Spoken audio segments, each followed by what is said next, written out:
Recording in progress.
Selamat malam.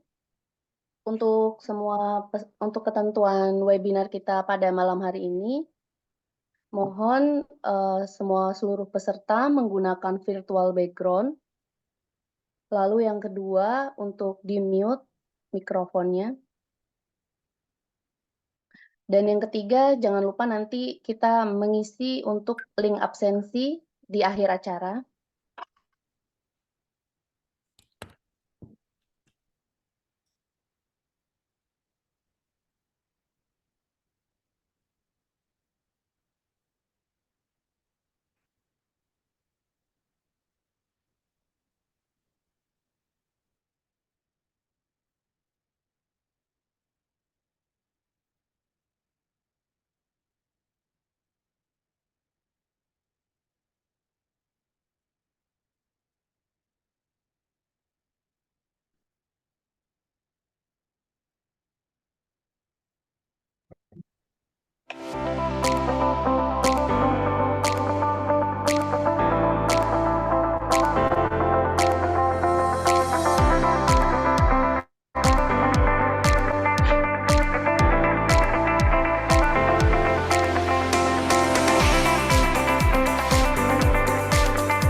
Oke, bismillahirrahmanirrahim. Assalamualaikum warahmatullahi wabarakatuh. Selamat Waalaikumsalam malam. warahmatullahi wabarakatuh. Waalaikumsalam Ya. warahmatullahi. Selamat malam, salam sejahtera untuk kita semuanya. Om Swastiastu, Namo Buddhaya, salam kebajikan. Selamat datang kepada seluruh peserta yang penuh dengan semangat untuk mengikuti acara webinar kita pada malam hari ini, Jumat 19 Januari 2024, dalam tema Strategi Milenial dalam Meningkatkan Jiwa Nasionalisme dan Menjunjung Tinggi Nilai Kebangsaan. Baik, sebelumnya izinkan saya untuk memperkenalkan diri. Saya Dewi Ranti dari mahasiswa Fakultas Komunikasi Universitas Esa Unggul yang akan menjadi MC dalam webinar pada malam ini, maaf. Baik, selanjutnya acara ini akan berlangsung selama kurang lebih 2 jam. Selamat datang kepada yang terhormat Ibu Dr. Ayu Larasati, Sarjana Sosial, Magister Ilmu Komunikasi, dosen Program Studi Kewarganegaraan Universitas Esa Unggul. Selanjutnya Bapak Insinyur Fahmi Tamzil, MM, Kepala Pelaksana Perkuliahan Universitas Esa Unggul. Selanjutnya Bapak Ari Mansah, Sarjana Hukum, MH Managing Partner SEM Consultant at Law. Selanjutnya yang kami hormati rekan Ziad Nabil Makarim, mahasiswa Universitas Esa Unggul, rekan Yosiatik Tikpapitoyo, mahasiswa Universitas Esa Unggul, dan seluruh mahasiswa yang hadir dalam webinar ini. Hadirin sekalian, puji dan syukur kepada Tuhan Yang Maha Esa, karena berkat rahmat dan karunia-Nya kita semua dapat berkumpul dan berkesempatan untuk melaksanakan acara ini secara virtual. Turut hadir para peserta secara online dari Universitas Kampus A. Semoga kita semua dalam keadaan sehat dan dapat mengikuti acara ini hingga akhir acara. Hadirin yang kami hormati, sebelum kita melanjutkan acara hari ini, marilah kita bersama-sama untuk membaca doa agar hari ini diberikan kemudahan dan dapat berjalan dengan lancar.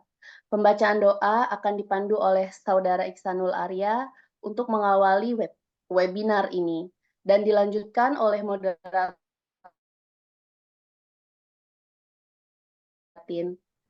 Dipersilahkan.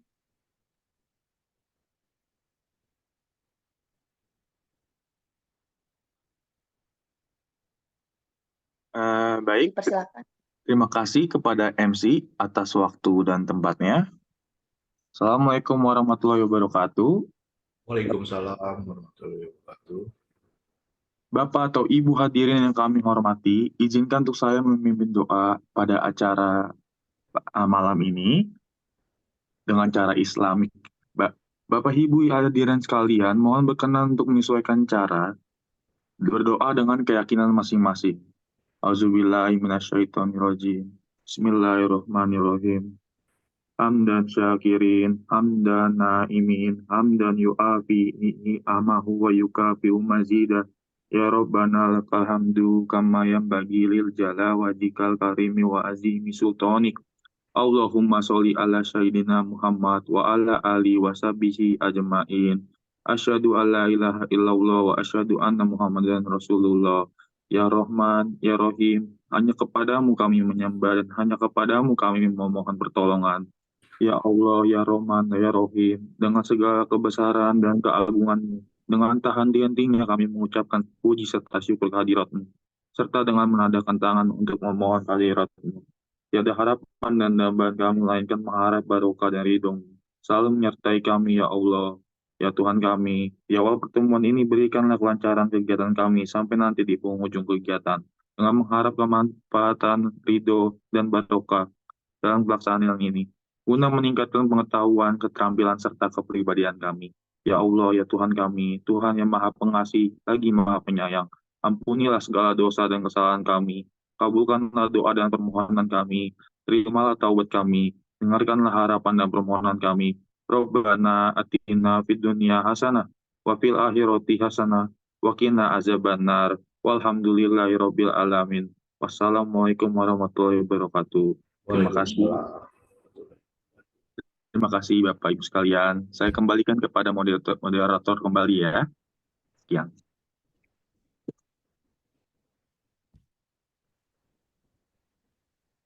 Untuk moderator dipersilakan. Terima kasih. Assalamualaikum warahmatullahi wabarakatuh. Saya Waalaikumsalam. Nina Sofiatin yang akan memandu acara ini hingga selesai. Izinkan saya membacakan susunan acara pada hari ini. Yang pertama yaitu pembukaan. Yang kedua yaitu kata sambutan dari Bapak Insinyur Fahmi Tamzil MM, Kepala Pelaksana Perkuliahan Universitas Esa Unggul, dan kata sambutan dari Ibu Dr. Ayu Larasati, SSOS MIKOM, dosen program studi kewarganegaraan. Yang ketiga yaitu pembahasan strategi milenial dalam meningkatkan jiwa nasionalisme dan menjunjung tinggi nilai kebangsaan oleh Bapak Arimansyah SHMH. Yang keempat yaitu sesi tanya jawab. Yang kelima yaitu foto bersama. Yang keenam penyampaian materi oleh perwakilan mahasiswa Ziyad Nabil Makarim.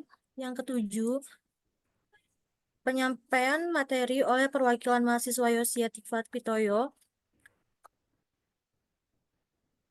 Yang kedelapan foto bersama, dan yang terakhir penutup.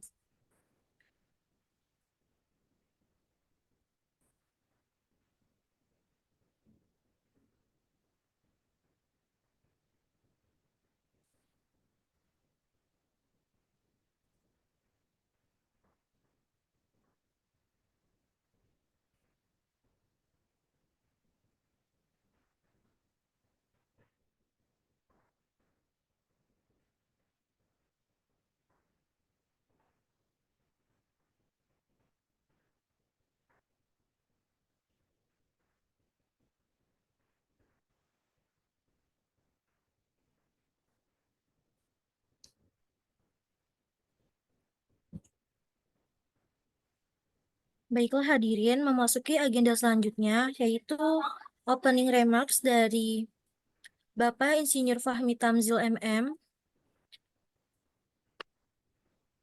Kepala Pelaksana Perkuliahan Universitas Esa Unggul. Baik, Pada waktu dan layar kami persilakan. baik. Terima kasih moderator atas kesempatannya. Assalamualaikum warahmatullahi wabarakatuh. Selamat malam dan salam sejahtera untuk semua kita. Puji dan syukur kita panjatkan kepada Allah Subhanahu wa Ta'ala atas berkat rahmatnya pada hari ini kita dapat mengikuti webinar. Saya mengucapkan selamat datang dan terima kasih kepada seluruh peserta mahasiswa mata kuliah kewarganegaraan di lingkungan Sivitas Akademika Universitas Esa Unggul. Webinar ini sangat penting bagi saya ya, karena apa? Dengan webinar ini pemahaman kita tentang pendidikan kewarganegaraan dan implikasinya dalam kehidupan berbangsa dan bernegara. Webinar ini yang bertema strategi milenial dalam meningkatkan jiwa nasionalisme dan menjunjung tinggi nilai kebangsaan. Ini bagus sekali ya, temanya mengenai kebangsaan dan jiwa nasionalisme. Saya sangat berharap di sesi diskusi dan tanya jawab nanti akan berjalan lancar dan interaktif antara pembicara dan mahasiswa pada umumnya, serta bisa menambah wawasan untuk kita semua yang hadir di webinar ini. Segitu aja sambutan dari saya selaku Kepala Bagian Pelaksana Akademik Mata Kuliah Universitas Esa Unggul. Akhir kata, saya ucapkan selamat berwebinar dan semoga webinar ini berjalan sukses dan bermanfaat. Terima kasih. Waalaikumsalam warahmatullahi wabarakatuh. Waalaikumsalam warahmatullahi wabarakatuh. Baik, terima kasih kepada Bapak Insinyur Fahmi Tamzil MM atas opening remarks yang telah disampaikan.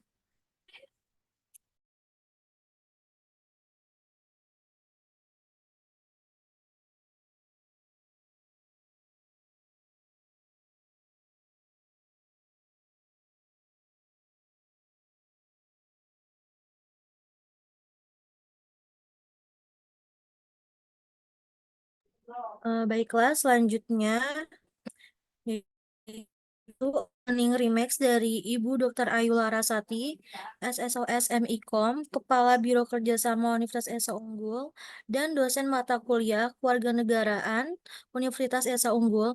Kepada yang kami hormati, Ibu Dr. Ayu Larasati, SSOS MIKOM, waktu dan layar kami persilakan. Baik, terima kasih untuk moderator. Mohon maaf Pak Fahmi, mungkin ini ada sedikit miss. Seharusnya yang melanjutkan adalah MC. Moderator itu nanti pada saat masuk ke sesi tanya jawab. Silakan setelah ini MC ya dilanjutkan. Selamat malam, Assalamualaikum warahmatullahi wabarakatuh. Waalaikumsalam. Terhormat Bapak Insinyur Fahmi Tamzil MM, selaku Kepala Pelaksana Perkuliahan Universitas Unggul. Terima kasih banyak sekali lagi Pak Fahmi. Mohon maaf mengganggu waktunya di malam hari ini untuk memberikan sambutan di tugas akhir presentasi kelas mata kuliah kewarganegaraan di semester ini. Dan yang terhormat Bapak Arimansyah SHMH selaku Managing Partner Sam Counselor at Law, rekan saya juga dari Kadin Indonesia. Terima kasih banyak Pak Ari yang telah menyempatkan sharing di mata kuliah kewarganegaraan ini yang akan disampaikan tema besarnya yaitu strategi milenial dalam meningkatkan jiwa nasionalisme kebangsaan. Tentunya nanti akan disampaikan dari Pak Arimansyah ini, salah satu dokter muda, Pak Insinyur Fahmi. Pada malam hari ini kita kedatangan narasumber dari luar yaitu Pak Arimansyah. Beliau akan banyak sharing terkait bagaimana strategi milenial dalam meningkatkan jiwa nasionalisme kebangsaan. Dan mudah-mudahan nanti next secara offline kita bisa undang Pak Ari ya, Pak Fahmi ya, Ya, secara betul, offline Pak. di Esa Betul, Unggul. Bu. Semoga Pak Ari Nah, berkenan. kita Oke, siapkan waktunya nanti. siap. Terima kasih banyak Mas Ari. Baik, demikian sambutan dari saya. Selamat melaksanakan tugas akhir semester kelas dalam bentuk webinar kelas di malam hari ini. Demikian, selamat malam. Wassalamualaikum warahmatullahi wabarakatuh. Waalaikumsalam. Salam, Ibu. Baik, terima kasih kepada dosen program studi kewarganegaraan Ibu Dr. Ayu Larasati, SOS, MI, Kom, atas opening remarks yang telah disampaikan. Baik, acara selanjutnya yaitu kita akan masuk kepada inti acara webinar pada hari ini mengenai strategi milenial dalam meningkatkan jiwa nasionalisme dan menjunjung tinggi nilai kebangsaan yang akan dibawakan oleh Bapak Arimansyah, SHMH. Silahkan Bapak, waktu dipersilahkan. Ya, terima kasih Bu Ana atas waktunya. Terima kasih Pak Fahmi, Bu Ayu Terima kasih, Pak. sudah diundang hadir dalam kesempatan ini. Mungkin saya boleh share screen ya. Oke.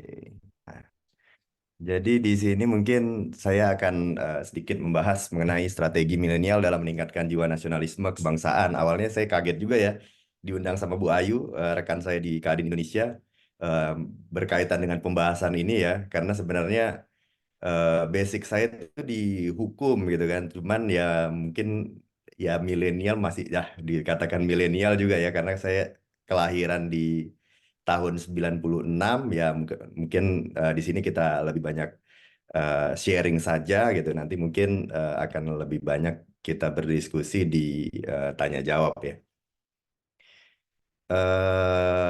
Oke. Nah, mungkin nih teman-teman ini pada di fakultas apa ya, Bu Ayu ya? Hampir semua fakultas ada di sini, Pak Ari. Oke, fakultas hukum Ya, ada tapi nggak? mata Fakultas kuliah hukum. kewarganegaraan ada. Oke, yang fakultas hukum siapa nih di sini nih? Ada nggak yang fakultas hukum di sini? Ada Nggak nggak ada. yang Nggak ada, Pak. nggak ada? Nggak ada ya. Ya, jadi yang yang merasa milenial, mana yang milenial nih di sini nih, yang milenial. Semuanya kayaknya milenial di sini ya. Ya Jadi Pak, kayaknya semua milenial.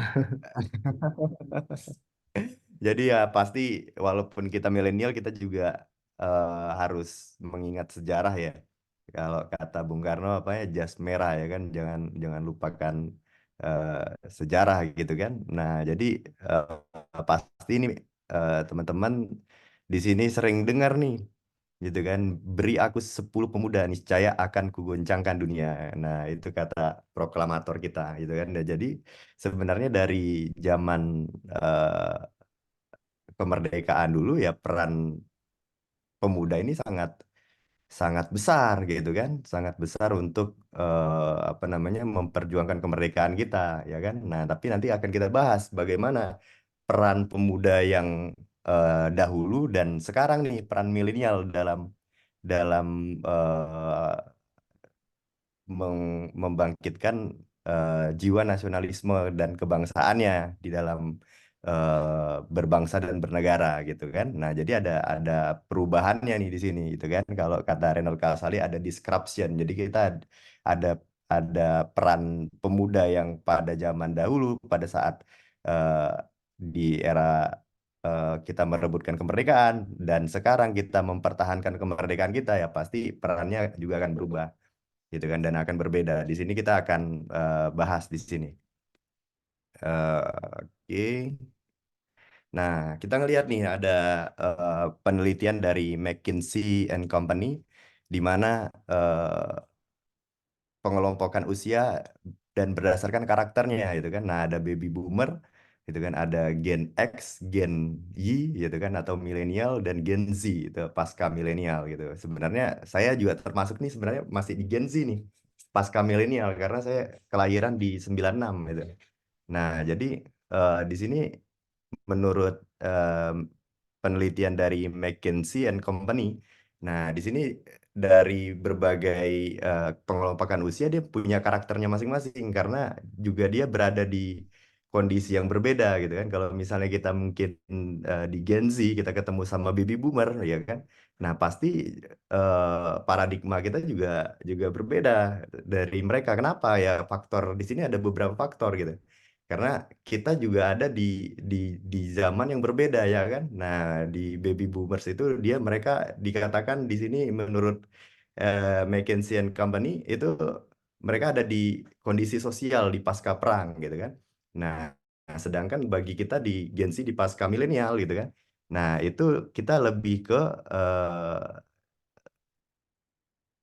memayoritaskan di digitalisasi kita. Nah, jadi itu sangat sangat berbeda karakteristiknya gitu kan.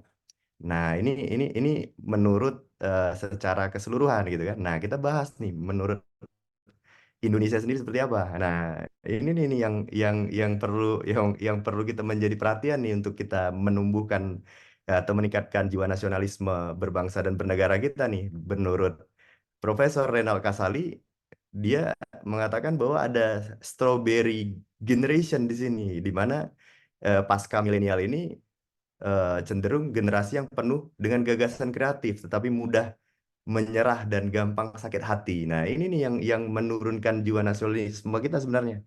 Gitu kan, di mana di Bung Karno bilang beri kita 10 pemuda maka kita akan goncangkan dunia. Tapi kalau misalnya di sini kita apa namanya mental health gitu kan. Nah, sedikit-sedikit healing ya. Nah, itu gimana tuh kita mau mau meningkatkan jiwa nasionalisme kita? Bagaimana kita mau menjadi pelopor untuk apa namanya perubahan bagi generasi kita gitu kan, kalau kita misalnya tidak kuat mentalnya. Nah, ini teman-teman di sini ada nggak yang seperti ini nih? Nah, jadi saya ada kutip dari Twitter nih, College Manifest. Nah, ini agak agak lucu juga nih, pasti teman-teman juga pernah dengar nih sebelumnya ini. Jadi ada anak 21 tahun baru baru kuliah. Nah, itu dia ada mental health gitu kan. Dia nggak bisa bersosialisasi dengan teman-temannya gitu kan, nggak bisa Netflixan gitu kan. Nah, di sini nih ini yang perlu kita kita antisipasi bagi kita sebagai generasi milenial ya. Jadi kalau misalnya kita nggak mental kita nggak kuat gitu kan, nah terus kita harus sedikit-sedikit healing, sedikit-sedikit self rewards gitu kan. Nah, nah ini kita harus bagaimana kita mau mau membela atau mempertahankan jiwa kebangsaan kita. Bagi kita ini lebih lebih ke ya seperti penelitian sebelumnya bahwa memang generasi kita ini lebih individualistis gitu. Jadi lebih memikirkan diri kita sendiri. Padahal sebenarnya kita di sini apapun yang akan kita lakukan itu harus berdampak dan bermanfaat bagi orang banyak gitu. Nah, di sini kita kita harus melihat nih bahwa milenial diharapkan sebagai agent of change, inovator dan promotor bangsa gitu ya. Nah, kalau dahulu eh, kita itu berperang membela negara itu dengan tumpah darah, ya kan? Nah, tapi ini eranya sekarang ini udah berbeda, gitu kan? Kita bukan berperang apa namanya, berperang mengadu nyawa lagi, tapi berperang mengadu intelektualitas, gitu kan? Nah, jadi ketika kita tidak bisa ber kompetisi di dalam mengadu intelektualitas kita, gitu kan? Nah, di sini kita akan dijajah secara intelektualitas gitu kan. Nah, jadi kita sebagai milenial kita harus dapat menjadi agent of change, inovator dan promotor bangsa gitu kan. Nah, gimana caranya gitu kan? Nah, di dalam pembukaan Undang-Undang Dasar gitu kan, Konstitusi kita 1945 itu banyak kita bisa berperan dalam kehidupan sehari-hari gitu kan. Kita kalau dulu kita bagaimana kita melakukan pembelaan negara, kita harus apa namanya, mengorbankan jiwa dan raga kita gitu kan, mem- mempertahankan atau mengorbankan tumpah darah kita. Tapi sekarang udah beda zamannya gitu kan. Makanya kita dibilang agent of change ini milenial nih. Nah, jadi sekarang itu kita bagaimana kita melakukan pembelaan negara gitu kan. Nah, ini kita berkuliah di sini gitu kan. Kita melakukan itu termasuk upaya pembelaan negara. Kenapa? Di dalam Undang-Undang 1945 dalam pembukaan eh, Undang-Undang Dasar 1945 di alinea keempat itu kita melihat bahwa salah satu point of view-nya adalah mencerdaskan kehidupan bangsa, ya kan? Nah, jadi bagaimana kita bisa bisa mencerdaskan kehidupan bangsa, gitu kan? Nah, itu kita harus dengan mengupdate selalu apa namanya, pengetahuan kita, ya kan? Nah, ini baru-baru aja nih apa namanya, presiden kita juga mengeluhkan kan di di salah satu pertemuan di antar rektor gitu bahwa tingkat pendidikan S2 dan S3 kita ini sekarang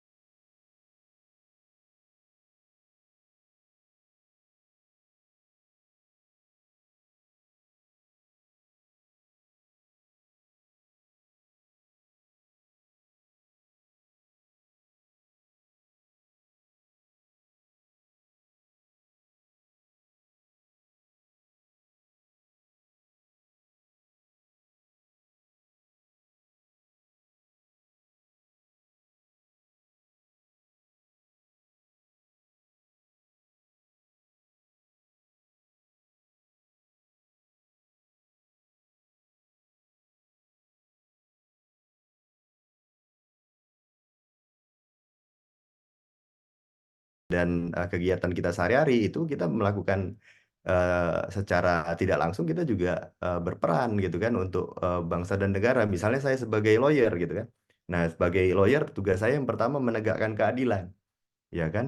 Nah, membela hak-haknya orang secara hukum gitu kan. Nah, di mana di situ jelas kita di dalam sila kelima Pancasila mengatakan bahwa keadilan sosial bagi seluruh rakyat Indonesia gitu kan. Nah, jadi secara tidak langsung gitu kan, saya dalam menjalankan pekerjaan saya, nah saya juga di sana ikut berkontribusi dalam membangun bangsa dan negara karena di sana peran saya untuk memberikan keadilan bagi seluruh rakyat Indonesia gitu kan. Nah, teman-teman juga di sini gitu kan, Bu Ayu untuk dosen gitu kan. Nah, memberikan pengajaran kepada para mahasiswanya gitu kan. Nah, itu sudah jelas tadi seperti saya sampaikan di dalam pembukaan Undang-Undang Dasar 1945 di alinea keempat gitu kan. Salah satu poin yang terpenting adalah mencerdaskan kehidupan bangsa gitu kan. Nah, kita di dalam Kadin juga kita berkontribusi bagaimana meningkatkan kegiatan usaha gitu kan yang berdampak kepada apa namanya, penyerapan tenaga kerja gitu kan. Nah, terus kita juga meningkatkan pendapatan negara dari sektor. Nah, itu juga apa namanya, secara tidak langsung kita ikut berkontribusi dalam berbangsa dan bernegara, karena di dalam pembukaan Undang-Undang Dasar kembali di alinea keempat di situ dikatakan juga bahwa point of view yang terpenting juga di situ memberikan kesejahteraan umum gitu kan. Nah, jadi sebenarnya semua kegiatan kita masing-masing secara tidak langsung kita juga berperan di situ. Yang penting apa? Nah, ini nih yang sebenarnya milenial perlu perlu perhatikan tadi kan. Nah, biasanya apa? Milenial itu pingin sesuatu yang instan. Nah, ini yang jangan tergoda nih, gitu kan? Nah, apa penyebab milenial ini pingin sesuatu yang instan? Karena ada media sosial sekarang udah terbuka luas, gitu kan? Nah, kita bisa bisa melihat achievement teman-teman kita ini udah sejauh apa, gitu kan? Nah, tapi kadang-kadang dia itu hanya memamerkan achievement dia aja, tapi dia nggak memamerkan proses yang dia lakukan sehingga dia mendapatkan achievement itu. Akhirnya kita melihat, wah, dia udah sampai ke titik itu. Bagaimana kita bisa sampai ke titik ini juga? Nah, ini yang perlu di diantisipasi, ya kan? Nah, karena salah satu ciri khas milenial gitu kan, menurut apa namanya, menurut penelitian tadi juga, bahwa salah satunya individualistis. Nah, individualistis ini yang perlu kita jauhkan gitu kan, karena goal kita sama-sama harus mempunyai paradigma bahwa apa yang kita lakukan harus bermanfaat bagi orang banyak, bukan hanya diri kita sendiri. Nah, inilah yang kadang-kadang sesuatu yang instan ini sering menjadi apa namanya, apa, pintu kejatuhan bagi para milenial gitu kan, karena sesuatu yang instan pasti nggak seenak apa yang telah dilakukan by proses, ya kan. Nah, itu yang perlu kita perhatikan juga sebagai kita di kalangan milenial ini. Jadi jangan tergoda dengan sesuatu yang instan tadi gitu. Nah, ini terakhir nih dari saya nih sebelum kita masuk ke diskusi. Nah, kita ini sebenarnya dihadapkan dengan bonus demografi. Bonus demografi. Nah, bonus demografi itu penduduk usia produktif kita itu lebih besar daripada penduduk usia non produktif. Nah, ini harus sebenarnya bisa dimanfaatkan, ya kan, buat teman-teman semua, ya kan, untuk apa? Untuk memberikan kontribusi yang sebesar-besarnya kepada bangsa dan negara kita, ya kan. Jangan kita sebagai penonton di sini. Atau banyak juga, gitu kan, ada yang apa namanya, yang udah diberikan apa namanya, keleluasaan ya bagi negara, karena kita di Kadin juga kita gencar untuk meningkatkan sertifikasi bagi kalangan SDM gitu kan. Kenapa? Supaya SDM kita ini di kalangan produktif ini bisa berkompetisi gitu kan dengan SDM lainnya. Nah, di sini kita harus ini juga memperhatikan juga bahwa kita nih ketika misalnya nih untuk dalam melakukan peningkatan kualitas SDM itu, kita juga mengirimkan secara rutin itu peserta magang kita ke Jepang gitu kan, kemana untuk bisa ambil alih teknologi gitu kan, bisa belajar juga dari SDM di sana.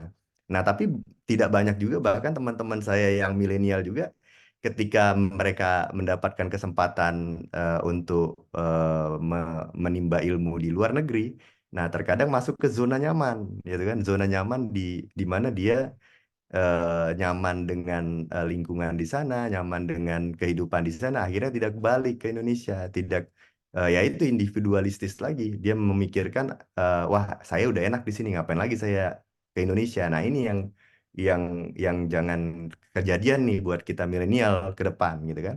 Nah, jadi apa namanya ya, ketika kita melakukan sesuatu gitu kan, nah kita harus memikirkan bagaimana agar sesuatu yang kita lakukan itu bisa bermanfaat bagi orang banyak gitu kan. Nah, di sini juga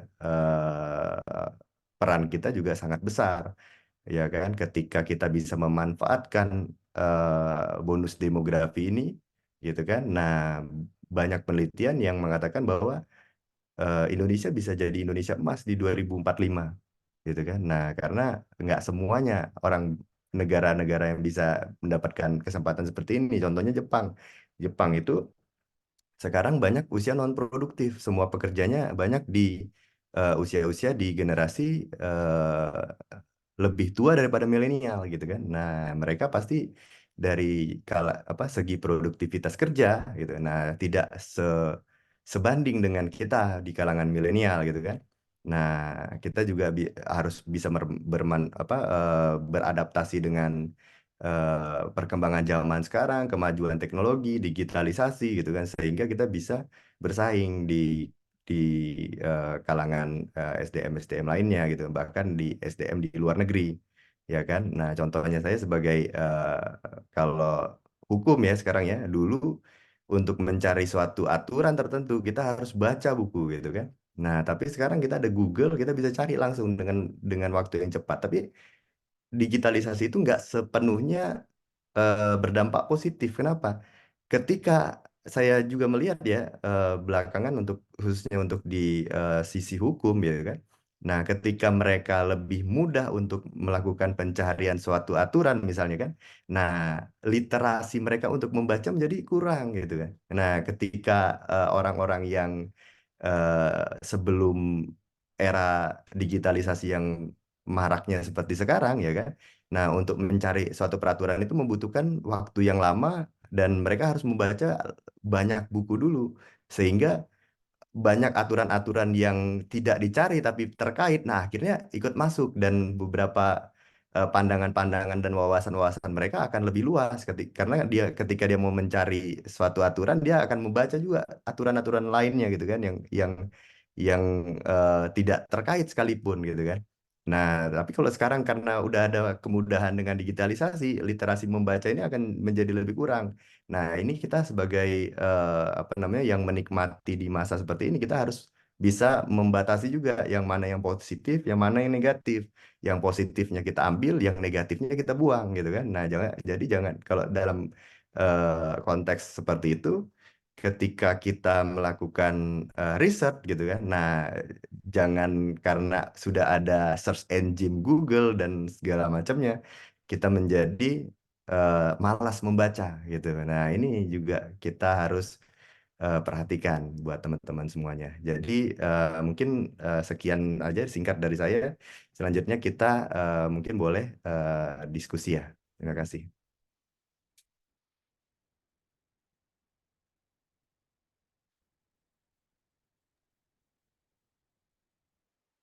Baik, terima kasih kepada Bapak Arimansa SHMH yang telah menyampaikan materi pada hari ini. Selanjutnya, kita akan membuka sesi tanya jawab. Silakan yang ingin bertanya. Izin Kak, izin Ya, bertanya. Mas siapa? Pak. Mas Ziad Ziad. Pak. Oke, Iya. siap boleh Mas. Mungkin seperti ini ya Pak pertanyaannya. Apa saja Pak strategi Bapak dalam meningkatkan jiwa nasionalisme pada generasi stroberi yang sudah Bapak jelaskan ya Pak? Yang mana rentan sekali terkikisnya budaya dikarenakan platform TikTok ya Pak, yang sudah menjadi tren. Kurang lebih seperti itu. Mm. Nah, mungkin saya langsung jawab aja ya, singkat ya. Jadi eh, untuk kita mengantisipasi strawberry generation yang mana mereka dianggap lemah secara mental, ya kan? Nah, kita ini jangan terkontaminasi dengan konten-konten yang yang bisa memasukin alam bawah sadar kita ya. Jadi secara tidak langsung karena kita sering melihat konten-konten yang wah kita harus healing, kita harus self rewards gitu kan. Nah akhirnya kita menganggap itu menjadi sesuatu kewajiban gitu kan. Nah kita harus sebagai generasi milenial kita juga harus punya pendirian gitu kan. Kita harus punya pedoman kita seperti apa gitu kan. Nah kalau bisa sih kita punya satu siapa sosok yang kita kita kagumi gitu kan. Nah, misalnya kalau misalnya kita kagumi siapa gitu kan. Nah, misalnya Prof. Todung Mulia Lubis gitu kan. Nah, kita lihat bagaimana dia bisa sampai di titik seperti itu sekarang gitu kan. Nah, apa karena dia terlalu banyak self rewards? Apakah karena dia terlalu banyak apa namanya healing gitu kan? Nah, ternyata enggak. Kerja keras yang membuat dia seperti itu, karya-karya dia yang membuat dia seperti itu gitu kan, sehingga dia bisa sampai titik sekarang yang bisa kita kagumin gitu kan. Nah, jadi kita harus lihat dulu nih siapa sosok yang kita kagumin, kita lihat biografinya, kita lihat bagaimana dia sampai ke titik itu, baru kita ikutin cara dia seperti itu. Gitu. Jadi yang kita ikutin tuh jangan yang konten-konten yang menurut kita menjadi hal yang tidak biasa menjadi yang biasa gitu, tapi kita melihat kita harus punya pendirian sendiri gitu kan. Apa kita mau seperti apa? Nah, kita ikutin dia gitu. Jangan ikutin yang negatif gitu. Jadi perbanyaklah hal-hal yang positif sehingga aura positif kita juga akan selalu ada di sekeliling kita yang membuat kita semakin semangat untuk apa namanya menjalankan aktivitas kita gitu. Jadi itu kalau untuk menjawab pertanyaannya.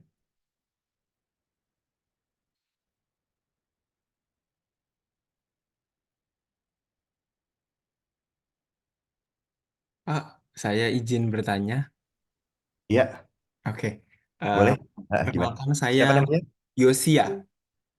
Iya. Yosia. Eh, jadi pertanyaan saya mungkin seperti ini, Pak. Apakah ada tips yang relevan untuk zaman sekarang ini? Apa yang harus kita lakukan sebagai generasi milenial dan generasi strawberry untuk sadar akan nilai-nilai kebangsaan itu bisa kita hidupi di kehidupan nyata kita? Karena kalau saya pribadi lihat generasi sekarang ini cenderung asik dengan dunianya sendiri gitu.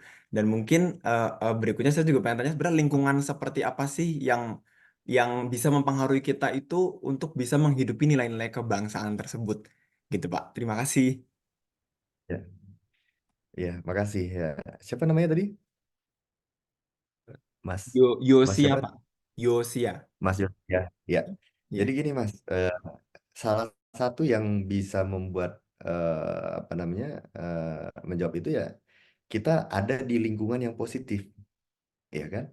Nah, lingkungan positif itu secara sederhana kita bisa bergabung di suatu organisasi yang memang kita lihat ini organisasi apa namanya memang berdampak positif bagi banyak orang gitu.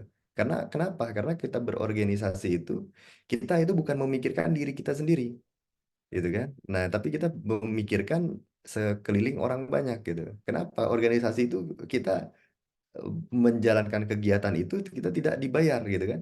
Nah, jadi itu menjadi latihan kita bagaimana kita untuk tidak apa namanya tidak berkarakter individualistik karena memang itu menjadi ciri khasnya Gen Z sekarang ya, itu menjadi apa namanya karakteristiknya individualistik gitu.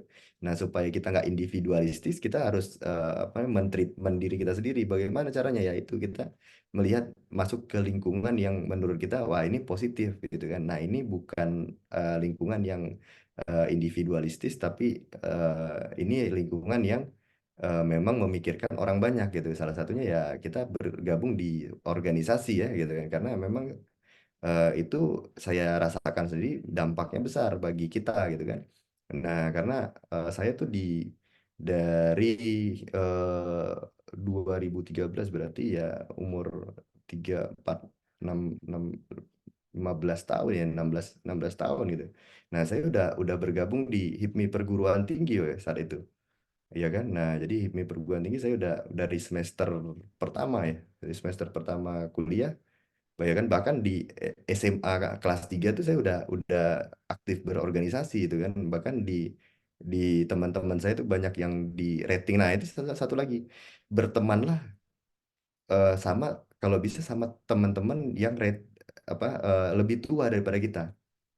Ya kan? Nah, ketika kita berteman, memiliki teman atau lingkungan yang lebih lebih tua daripada kita, gitu kan.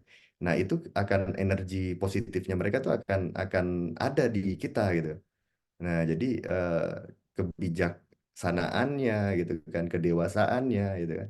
Nah, itu akan secara tidak langsung itu akan ada di kita gitu. Jadi ya tipsnya tuh supaya kita bisa berada di lingkungan itu ya bergabung di dalam suatu organisasi, ya kan? Karena itulah tempatnya apa namanya mereka-mereka itu berhimpun gitu, dan itu menjadi treatment juga buat kita supaya di dalam organisasi itu kita diajarkan untuk tidak berpikir untuk diri kita sendiri, tapi kita berpikir bagaimana menghidupkan suatu organisasi, bagaimana organisasi itu bisa bermanfaat untuk orang banyak gitu kan. Nah, itulah menjadi treatment kita supaya kita tidak apa namanya tidak menjadi karakter yang individualistik. Itu dari saya. Baik, terima kasih banyak Pak Arimansyah. Ya.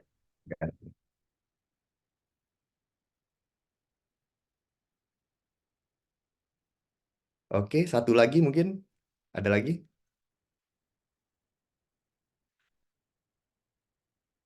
Kalau nggak ada lagi mungkin saya rasa cukup ya. Nanti mungkin kita bisa kontak-kontakan, kita bisa sharing di luar. Kalau ada yang mau kontak saya ya feel free, boleh diskusi itu. Apalagi kalau ada yang mahasiswa fakultas hukum, kebetulan saya di lawyer juga, gitu kan. Kita bisa banyak berdiskusi karena itu di bidang saya gitu. Kalau misalnya di bidang pendidikan ini ya sebagai keluarga negaraan kita memang ya harus menjalankan warga apa namanya kewajiban bernegara kita, tapi saya sebenarnya tidak terlalu expert di situ gitu. Nah, banyak dosen-dosen yang lebih expert di situ. Itu menurut saya. Nah, itu aja ya, saya kembalikan kepada moderator. Baik, ada yang ingin bertanya lagi atau gimana ya?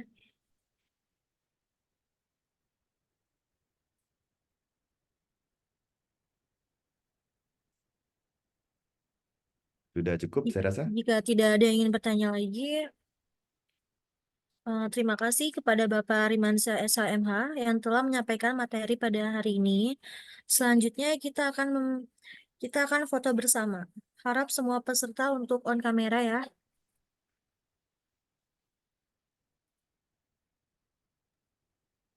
Baik, saya akan fotokan. Ada lagi yang mau open cam? Atau sudah? Oke. Ya. 1, 2, 3. Baik, sekali lagi. 1, 2, 3. Oke, terima kasih. Ya, terima kasih semuanya. Terima kasih, Bapak. Baik, sekali Ya. lagi kami mengucapkan terima kasih yang sebesar-besarnya kepada yang terhormat Bapak Arimansyah SHMH yang telah meluangkan waktu dan berbagi ilmu yang sangat bermanfaat untuk kami semua. Ya, sama-sama. Terima kasih semuanya. Terima kasih, Pak. Ya, makasih izin live ya. Ya, Terima Pak. kasih Terima Pak kasih, Ari. Pak. Terima kasih, Pak.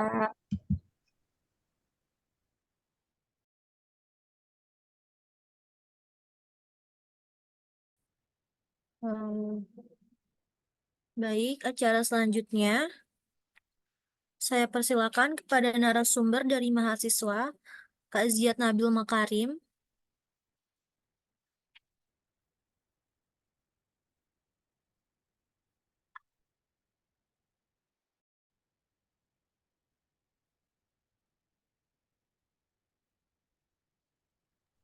Baik, share screen-nya tolong moderator operator, sorry.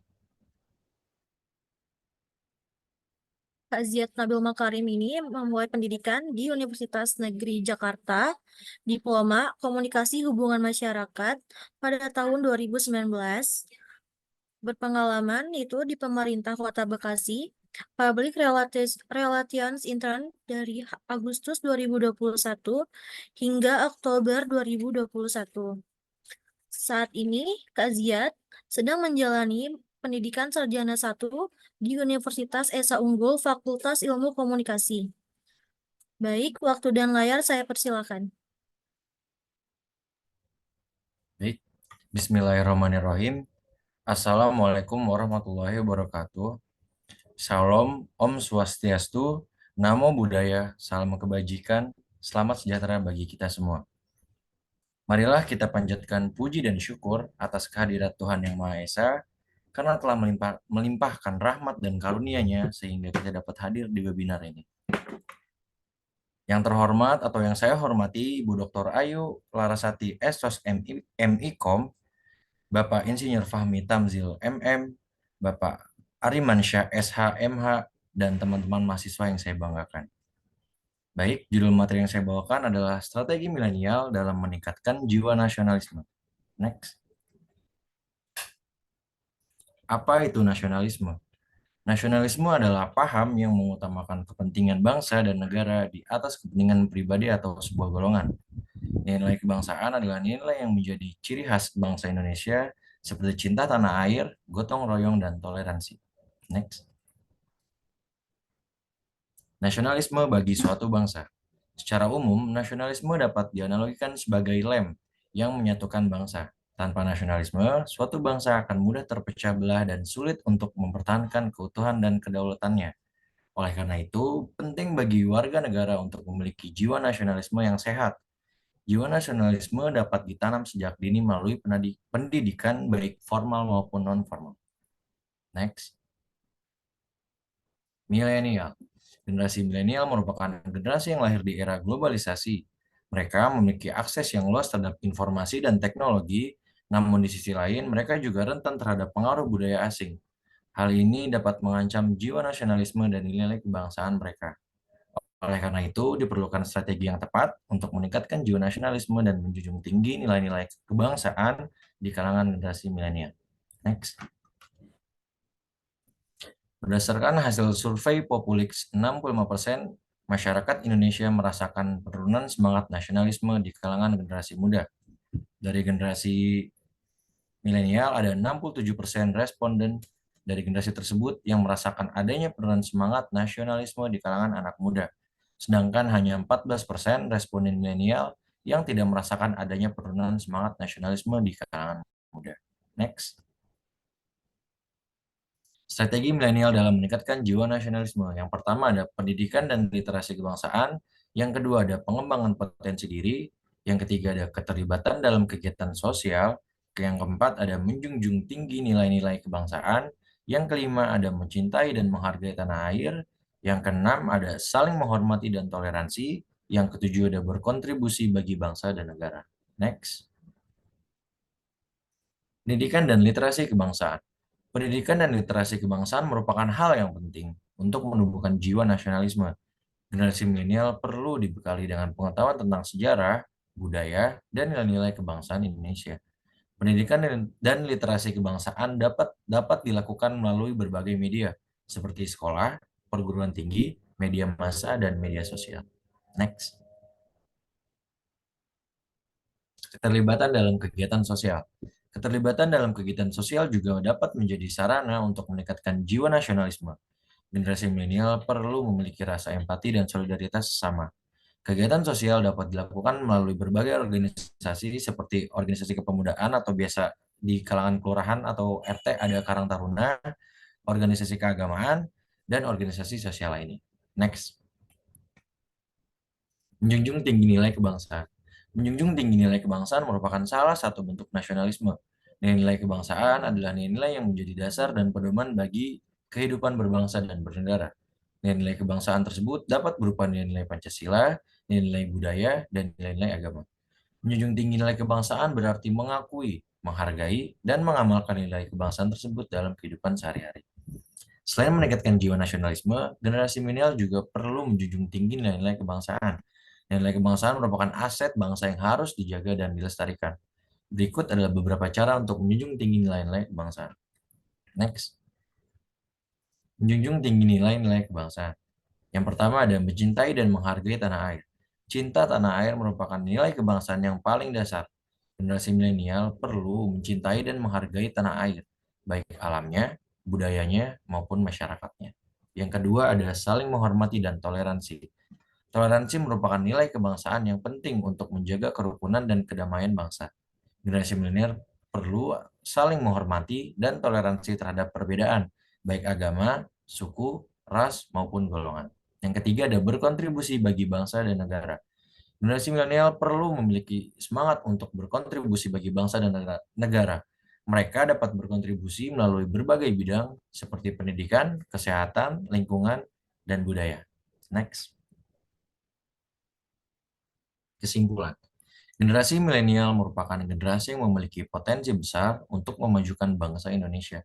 Oleh karena itu, diperlukan strategi yang tepat untuk meningkatkan jiwa nasionalisme dan menjunjung tinggi nilai kebangsaan di generasi milenial. Next. Oke, terima kasih. Terima kasih kepada semua peserta yang telah aktif berpartisipasi dalam webinar ini. Semoga informasi yang telah disampaikan dapat memberikan wawasan. Wabillahi taufiq wal hidayah. Wassalamualaikum warahmatullahi wabarakatuh. Baik, terima kasih untuk Kak Ziad Nabil Makarim untuk materi yang telah diberikan. Acara selanjutnya, saya persilakan kepada narasumber dari mahasiswa, Kak Yosia Tikva Pitoyo.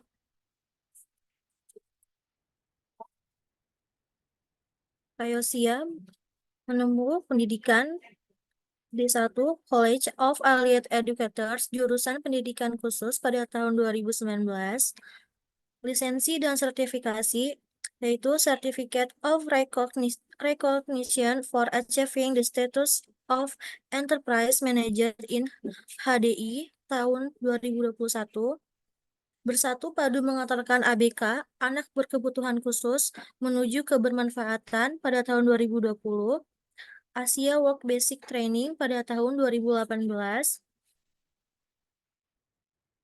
Saat ini Kak Yosia sedang menjalani sarjana S1 di Universitas Esa Unggul, Fakultas Psikologi. Waktu dan layar saya persilakan. Baik, terima kasih untuk moderator.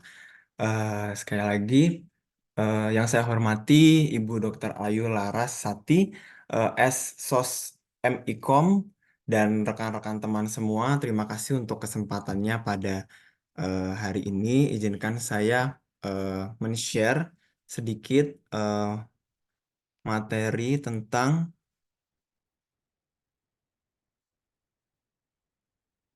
strategi milenial dalam menjunjung tinggi nilai kebangsaan. Oke, sebentar saya share screen terlebih dahulu. Oke, baik. Apa sih nilai kebangsaan itu? Nilai kebangsaan adalah nilai yang melekat pada diri setiap warga negara atau norma-norma kebaikan yang terkandung dan menjadi ciri khas bangsa negara. Oke. Jadi perlu disadari bahwa proses perkembangan karakter bangsa melalui pemahaman nilai-nilai kebangsaan ini bersumber dari 4 konsensus dasar bangsa, yaitu pertama ada terkandung dalam Pancasila, kedua dalam Undang-Undang Dasar Negara Republik Indonesia tahun 1945, ketiga pada Sesanti Bhinneka Tunggal Ika, dan keempat dalam NKRI, Negara Kesatuan Republik Indonesia. Nah, pada hari ini saya akan membahas pada satu konsensus, yaitu pada nilai Pancasila. Nilai kebangsaan Indonesia melalui Pancasila. Menurut Shofa, tahun 2016, Pancasila merupakan sebuah norma dan moral yang dimana menjadikan sebuah tolak ukur manusia dalam tingkah laku baik buruknya manusia. Nilai-nilai kebangsaan Indonesia tentunya bersumber dari Pancasila yang merupakan falsafah, pedoman, ideologi, dan landasan perilaku bangsa Indonesia. Nah, Pancasila ini merupakan dasar negara yang mempunyai arti dan mengandung makna bahwa nilai Pancasila tentunya sebagai pedoman hidup masyarakat Indonesia. Jadi, pada slide ini kita mau sama-sama satu pengertian bahwa nilai Pancasila adalah tolak ukur untuk manusia di Indonesia berperilaku. Kemudian tanamkan nilai kebangsaan kepada generasi muda. Nah, generasi milenial di era globalisasi terhadap pemahaman nilai Pancasila sangatlah rendah. Dengan demikian, generasi saat ini harus ditingkatkan dalam pemahaman nilai Pancasila dan ideologi yang menjadi pokok utama menyimpangnya generasi milenial dengan masuknya budaya luar atau yang mungkin yang pernah kita dengar ideologi luar gitu ya, ideologi dari barat, sehingga mengakibatkan hal-hal negatif. Generasi milenial semakin meninggalkan budaya-budaya luhurnya yang pada akhirnya menjerumus ke pergaulan bebas sehingga meninggalkan nilai-nilai Pancasila yang terkandung dalam tatanan negara. Kemudian kita akan masuk kepada strategi milenial dalam menjunjung tinggi nilai kebangsaan melalui bulir-bulir Pancasila. Penting bagi kita, generasi milenial, untuk memahami dan menginternalisasikan nilai-nilai Pancasila secara mendalam, untuk lebih mengenal dan mengetahui makna dan konsep dari Pancasila itu sendiri. Seperti yang tercatat dalam kelima sila ini. Jadi kita akan bahas bagaimana generasi milenial ini dapat menghidupi sila-sila Pancasila dalam kehidupan kita. Oke. Sila pertama, ketuhanan yang Maha Esa. Nah, dalam konteks ini, generasi milenial dapat menerapkan nilai-nilai dari sila ini dengan cara menjaga kerukunan antar umat beragama, saling menghargai perbedaan agama, serta aktif dalam kegiatan agama. Generasi milenial juga dapat membangun dialog antar agama untuk saling memahami dan menghormati perbedaan di dalam keberagaman agama. Jadi jangan sampai ada diskriminatif di sini gitu ya. Kemudian pada sila kedua, kemanusiaan yang adil dan beradab. Nah, generasi milenial ini dapat mewujudkan dan menerapkan nilai-nilai ini dengan menunjukkan sikap empati, toleransi, dan kepedulian terhadap sesama. Generasi milenial dapat melakukan ini dan terlibat dalam kegiatan sosial kemanusiaan, gitu ya, seperti membantu masyarakat yang kurang mampu, mungkin dengan cara bikin pasar murah, bagi nasi gratis, atau mungkin bagi-bagi baju gratis gitu ya, kepada orang-orang yang benar-benar memerlukan, memberikan sumbangan pada yayasan sosial, atau menjadi sukarelawan dalam program-program kemanusiaan. Selain itu, generasi milenial juga dapat menerapkan dengan cara menegakkan prinsip-prinsip keadilan dalam berinteraksi dengan orang lain, tidak melakukan diskriminasi, dan memperlakukan semua orang dengan bermartabat dan penuh hormat. Pada sila ini saya ingin sharing sedikit bahwa saya dan komunitas dan juga keluarga itu pernah melakukan pelayanan sosial, seperti kita membuat pasar murah. Jadi kita beli sembako, terus kemudian kita jual dengan harga di bawah pasaran gitu ya, untuk membantu kampung sekitar gitu. Kemudian saya bersama teman-teman saya waktu itu, kita sama-sama generasi milenial, kita kita sama-sama kumpulin uang, kita beli makanan atau kita pesan makanan, kita bagiin ke orang-orang sekitar, ke orang-orang yang memang benar-benar memerlukan. Mungkin seperti kita jalan cari pemulung, cari tukang sampah, cari tukang sapu, dan lain sebagainya gitu. Kemudian ada satu lagi, mama saya pernah bikin rumah singgah namanya waktu itu. Jadi kita pergi ke satu tempat di TPA di Serpong waktu itu. Kemudian anak-anak di di TPA itu kita kumpulin, kemudian kita kasih makan, kita bikin games, kita juga bikin pelajaran buat mereka yang sesuai kemampuan mereka. Jadi kita ajarin mereka, terus yang pastinya kita bagi makanan juga, terus sempat juga kita ajak jalan-jalan bareng ke mall kayak gitu. Jadi mungkin ini bisa jadi inspiratif buat teman-teman generasi milenial untuk kita berkontribusi dan menghidupi sila ini dengan cara melakukan pelayanan sosial tersebut. Kemudian pada sila ketiga, Persatuan Indonesia. Nah, generasi milenial ini dapat mewujudkan nilai-nilai dari sila ini dengan menghargai dan menjunjung tinggi persatuan serta mengatasi perbedaan yang ada. Nah, kita sebagai generasi milenial ini dapat mempelajari sejarah, perjuangan bangsa, menghormati berbagai suku, ras, agama, bahasa, dan budaya yang ada di Indonesia. Generasi milenial juga dapat memanfaatkan teknologi dengan tepat seperti media sosial untuk memperkuat persatuan dengan cara menyebarkan berita positif, mengedukasi tentang keberagaman, serta mempromosikan semangat Bhinneka Tunggal Ika dalam kehidupan sehari-hari. Memilih dengan cermat berita mana sih yang positif, dan juga melakukan filterisasi terhadap konten-konten yang ada, juga terhadap komentar-komentar yang ada.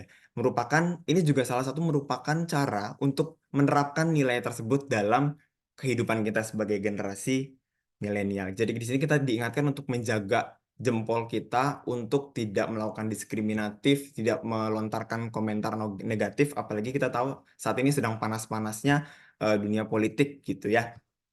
Next, sila keempat, ya ini kerakyatan yang dipimpin oleh hikmat, kebijaksanaan dalam permusyawaratan perwakilan.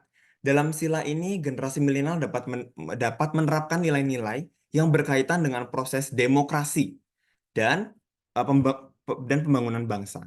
Nilai-nilai ini dapat diterapkan dengan memanfaatkan hak pilihnya dalam pemilihan umum, menyampaikan aspirasi melalui jalur yang tersedia, dan memperjuangkan kepentingan bersama melalui organisasi atau komunitas dalam masyarakat.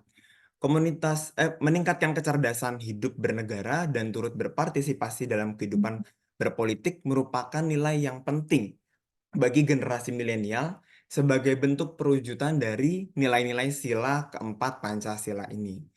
Nah, generasi milenial ini juga dapat meningkatkan pemahaman politik, turut berkontribusi dalam pengambilan kebijakan yang memiliki pengaruh yang baik bagi banyak orang dan juga mengembangkan keterampilan kepemimpinan. Nah, ini mungkin saya teringat, mungkin contohnya kita bisa ikut sebagai panitia KPPS nanti gitu ya. Kemudian next untuk sila kelima, keadilan sosial bagi seluruh rakyat Indonesia. Dalam penerapan nilai ini, generasi milenial dapat menerapkan nilai-nilai yang berkaitan dengan mengembangkan sikap adil terhadap sesama, menjaga keseimbangan antara hak dan kewajiban sebagai warga negara, saling menghormati, saling menolong dengan sesama. Hal ini bisa dilakukan misalnya dengan cara melakukan galangan dana untuk masyarakat yang kurang mampu, mendukung program pemerintah yang bertujuan untuk mengurangi kesenjangan sosial, dan juga mungkin untuk membantu saudara-saudara kita mungkin yang di luar pulau yang sedang terkena bencana dan lain sebagainya. Singkatnya, generasi milenial ini memiliki peran yang sangat-sangat penting dalam perwujudan nilai-nilai Pancasila di Indonesia. Juga sangat-sangat penting akan masa depan Indonesia. Generasi milenial ini dapat menerapkan nilai-nilai tersebut dengan memahami makna atau merenungkan setiap sila-sila Pancasila, konsep yang terkandung di tiap-tiap butir Pancasila. Setelah itu kita sebagai generasi milenial dapat menerapkan dengan baik di dalam kehidupan sehari-hari. Kemudian kesimpulannya adalah negara Indonesia tentunya harus mempunyai sebuah penegasan untuk mengembalikan kedudukan nilai Pancasila menjadi nilai yang prioritas buat generasi milenial saat ini. Dapat diketahui bahwasannya banyak orang itu yang salah dalam menafsirkan nilai Pancasila. Dengan adanya kita menerapkan nilai Pancasila, dapat didefinisikan bahwa kita sudah menghargai jasa pahlawan yang telah berjuang untuk merebutkan kemerdekaan dan tidak putus asa dalam mencetuskan sebuah perjuangan rancangan Pancasila yang dimana mereka menghadapi tantangan yang sangat besar. Jadi pada materi hari ini kita belajar bahwa kita sebagai generasi milenial kita perlu ternyata untuk merenungkan sila-sila Pancasila dan menghidupinya di dalam kehidupan kita. Oke. Baik, terima kasih untuk kesempatannya. Sebelumnya mohon maaf jika ada kata-kata yang kurang berkenan atau mungkin pengertian materi yang kurang tepat, biar materi hari ini bisa bermanfaat dan menyadarkan kita sebagai generasi milenial akan pentingnya nilai-nilai kebangsaan. Baik, terima kasih. Saya kembalikan kepada moderator.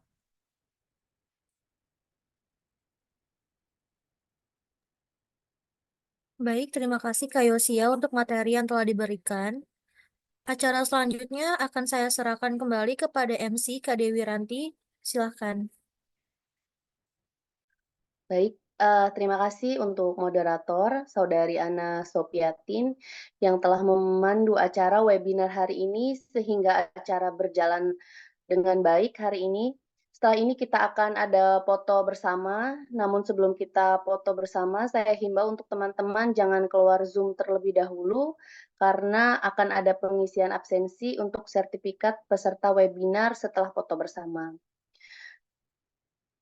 Baik, terima kasih kami ucapkan kepada Ibu, Bapak, dan seluruh peserta webinar yang telah mengikuti rangkaian acara hari ini sampai dengan selesai. Selanjutnya, kami perkenankan untuk seluruh peserta untuk membuka kamera atau on cam, karena selanjutnya kita akan foto bersama. Oke, baik, saya hitung. Oke, Ada lagi yang mau open cam? Sudah. Baik, saya hitung ya. 1, 2, 3. Oke, baik, sudah difoto. terima kasih rekan Yos. Silakan teman-teman melakukan absensi dengan melakukan scan barcode atau bisa juga dengan mengklik link yang ada di kolom komentar. Pembagian sertifikat webinar akan diberikan melalui email, dikirim paling lambat 1 minggu setelah hari ini. Baik, akhir acara. Baik, terima kasih. Acara webinar hari ini telah selesai. Saya akhiri webinar ini. Saya mohon maaf, saya sebagai MC bila ada kekurangan dari diri saya mohon maaf. Saya mencoba akhiri ini dengan sebuah pantun, burung dara, burung cendrawasih. Cari dulu di Provinsi Papua. Cukup sekian dan terima kasih. Semoga bermanfaat untuk kita semua. Terima kasih teman-teman semuanya. Saya akhiri. Assalamualaikum warahmatullahi wabarakatuh. Waalaikumsalam warahmatullahi wabarakatuh. Waalaikumsalam warahmatullahi wabarakatuh. Terima kasih Kak Dewi. Wabarakatuh. Terima kasih Kak Dewi. Kak Dewi. Terima kasih teman-teman. Oke, Bu Dewi. Mana?